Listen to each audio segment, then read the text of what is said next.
कोल्हापूरच्या 10 मतदारसंघांपैकी एक महत्त्वाचा मतदारसंघ म्हणजे इचलकरंजी विधानसभा मतदारसंघ। या मतदारसंघात महायुतीकडून राहुल आवाडे, महाविकास आघाडीकडून मदन कारंडे आणि अपक्ष उमेदवार विठ्ठल चोपडे यांच्यातच काटेकी टक्कर होताना पाहायला मिळणार आहे। खरं तर इचलकरंजी ही जागा परंपरागत पद्धतीने महायुतीमधील भाजपकडेच आहे। या जागेवर भाजपने 2 वेळा विजयही मिळवलाय। मागील वेळी भाजपचे उमेदवार सुरेश हळवणकर यांचा पराभव करून अपक्ष उमेदवार म्हणून प्रकाश आवाडे निवडून आले होते।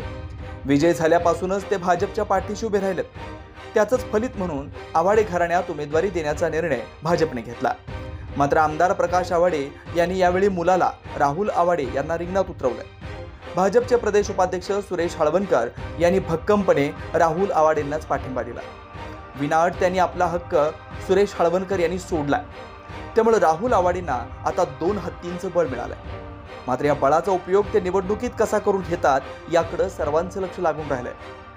दुसरीकडे महाविकास आघाडीकडून मदन कारंडे हे दुसऱ्यांदा आपलं नशीब आजमावतायत। यावेळी त्यांना महाविकास आघाडीचे 3 प्रमुख पक्ष आणि घटक पक्षांचे असे महाविकास आघाडीचे मोठे बळ मिळाले। या बळाचा उपयोग ते कसे करून घेतात यावर त्यांच्या विजयाचं गणित अवलंबून असणार आहे। तर अभ्यासू नगरसेवक म्हणून परिचित असलेले विठ्ठल चोपडे यांनीही मतदारांना साकडं घातलंय। होणाऱ्या या तिरंगी लढतीत आरोप आणि प्रत्यारोपानं मैदान दणानून सोडलंय।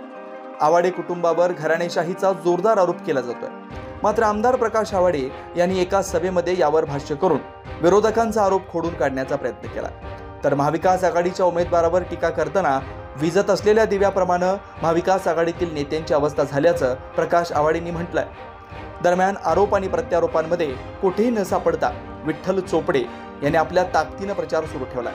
मात्र येत्या पुढच्या काही दिवसात प्रचाराच्या बाबतीत कोणता नेता आघाडी घेतो यावर विजयाचा गुलाल अवलंबून असणार हे मात्र नक्की।